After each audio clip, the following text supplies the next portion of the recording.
ఓవరాల్గా అన్ని డిపార్ట్మెంట్లోనే చాలా సమస్యలు గ్రామాల్లో ఉన్నాయి. ఎందుకంటే మేము ప్రతి గ్రామం కూడా ఎలక్షన్ క్యాన్వాస్ అయిపోతుంది, చాలా మంది మా దగ్గరికి వస్తుంటారు.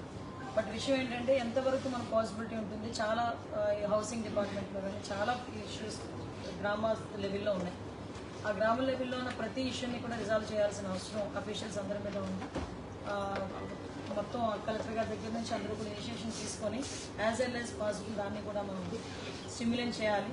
దీనన్నిటికీ కూడా ఒకసారి ఒక రివ్యూ కార్యక్రమాన్ని ఏర్పాటు చేసుకొని రివ్యూ కార్యక్రమాలు ఇవన్నీ కూడా కొంచెం డీటెయిల్గా ఇన్డెప్త్గా వెళ్ళి గ్రామంలో జరిగే ప్రతి ఇష్యూ గురించి కూడా మేము మాట్లాడడం జరుగుతుంది. ప్రతి ఎమ్మెల్యేస్ని కూడా ఎమ్మెల్యేస్ అందరితో పాటు కూర్చొని ఎమ్మెల్యేస్ అందరూ వాళ్ళ తాలూకా ఒపీనియన్స్ కూడా తీసుకొని ఇక్కడ ఉన్న ఎంపీ గారి ఒపీనియన్ కూడా తీసుకొని ఓవరాల్గా ఒక రివ్యూకు కూర్చుంటాం మేము అందరం కూడా. ఎందుకంటే ఈరోజు ఇప్పటికీ కూడా ఒకసారి ఇరిగేషన్ గురించి మాట్లాడాలనుకుంటే ఇరిగేషన్ అఫీషియల్స్ చాలా మట్టుకు ఈవెన్ వర్క్లు కూడా జరగవు. చాలా ఎగ్జాంపుల్ నా నియోజకవర్గమే కాదు, గ్రోయిన్స్ లేక వాటర్ అంతా సముద్రంలో కలిసిపోయి ఎక్కడ కూడా గ్రోయిన్స్ లేక ఇప్పటికీ కూడా ఇరిగేషన్కి సంబంధించి వ్యవసాయానికి నీరు లేక ఇబ్బంది పడుతున్నారు. ఉదయం వచ్చేటప్పుడు వ్యవసాయానికి సంబంధించిన విత్తనాలన్నీ వచ్చేసినాయి మేడం, మేము డిస్ట్రిబ్యూట్ చేస్తామని చెప్పారు. ఓకే, బాగానే ఉంది, కానీ వాటర్ ఎక్కడి నుంచి వచ్చింది, వాటర్ మనం ఎలా రిస్టోర్ చేసాం? సో ఇలాంటి చిన్న చిన్న ఇష్యూస్ అన్నీ ఉన్నాయి. ఆ ఇష్యూస్ అన్నింటినీ కూడా రిస్టోర్ చేసుకోవాలి. ఒకటేంటంటే ఫస్ట్ డే నుంచే మేమైతే చాలా క్లియర్గా అఫీషియల్స్ అందరితో పాటు కోఆపరేటివ్గా వెళ్దామనే ఉద్దేశంతోనే మేము ఉన్నాం. అదేవిధంగా అఫీషియల్స్ అందరూ కూడా మాతో కోఆపరేటివ్గా ఉండాలని కోరుకుంటున్నాం. ఇందులోని నేను ఒకటే కోరుకుంటానండి, అఫీషియల్స్కి రాజకీయాలు అవసరం లేదు, ఎట్టి పరిస్థితులు రాజకీయాలు అవసరం లేదు. కాబట్టి గవర్నమెంట్కి అనుగుణంగా మీ పని మీరు చేసుకుంటే అందరికీ కూడా ఇబ్బంది ఉండదు అన్నదైతే నా దృక్పథం. దాన్ని బేస్ చేసుకుని మేము అందరం కూడా ముందుకెళ్తాం. అట్ ద సేమ్ టైం చాలామంది పోలీస్ వ్యవస్థకు సంబంధించి కూడా మనం చూసుకుంటే గంజాయి స్మగ్లింగ్ అన్నది చాలా హెవీగా జరుగుతుంది. ముఖ్యంగా గంజాయి రాష్ట్రంలో ఎక్కడైనా దొరికింది అంటే దానికి మూలం ఎక్కడ దొరుకుతుంది అంటే మళ్ళీ మన విశాఖ జిల్లా వైపు వేరు చూపించే పరిస్థితి వచ్చింది. ఈరోజు అరకు పాడేరు నుంచి కానీ నర్సీపట్నం నుంచి కానీ గంజాయి అన్నది ఎక్కువగా రవాణా అవుతుంది అన్నది చాలా ఎక్కువగా జరుగుతుంది.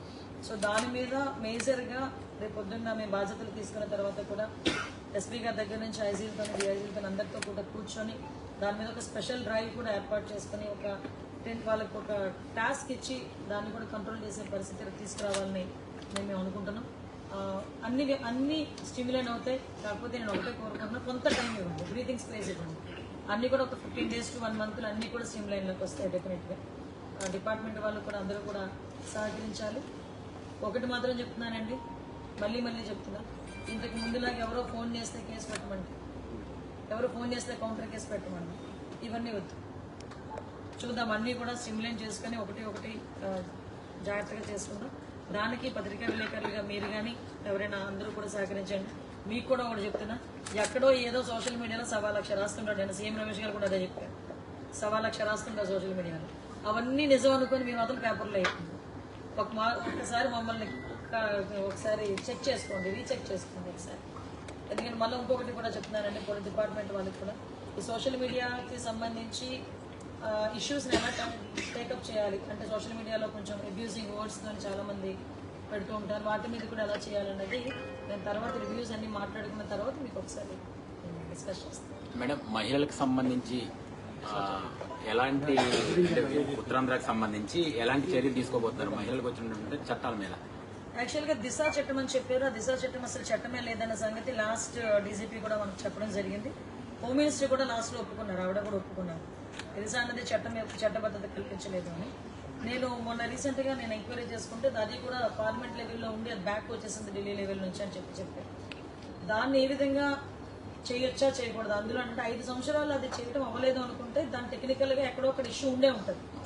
ఆ ఇష్యూని రిజాల్వ్ చేయడం అవుతుందా లేదా అన్నది ఒకటైతే ఇప్పటికీ కూడా డెఫినెట్గా వర్క్ చేయాలి అనుకుంటే పోక్సో యాక్ట్ కానీ నిర్భయ యాక్ట్ కానీ ఇలాంటి యాక్ట్స్ ఉన్నాయి.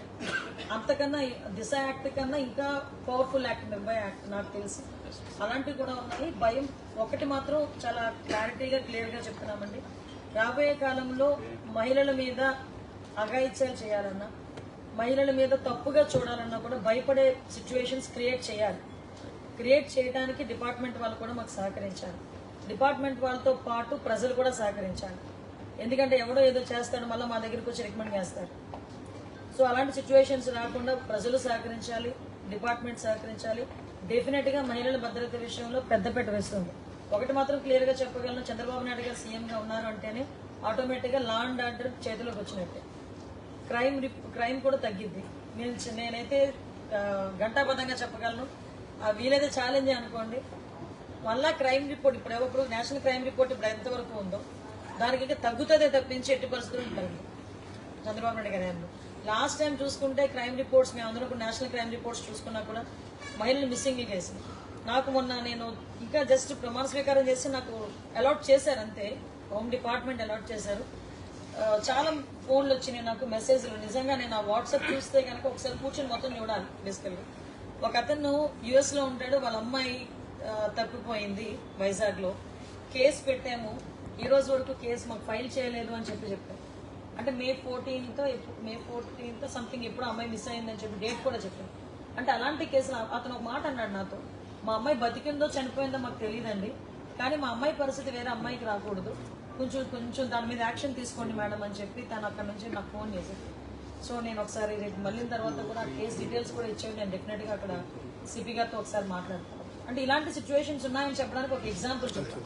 సో డెఫినెట్ గా మేము దాని మీద చర్యలు తీసుకుంటాం. 30,000 మంది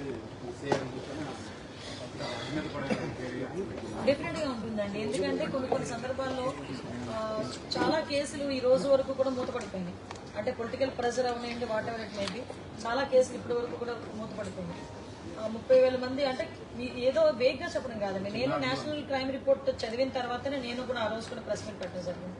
కొంతమేరకు మిస్సింగ్ కేసులు అయితే చాలా ఎక్కువగా జరిగినాయి, అఘాయిత్యాలు జరిగినాయి. ఓవరాల్ గా ఒక రోజుకి 8 సంఘటనలు జరిగేటట్టుగా యావరేజ్ కూడా జరిగింది. సో అవన్నీ కూడా తగ్గుతాయని నేను అన్ను, తగ్గాలి అంటున్నాను. 80% తగ్గాలని.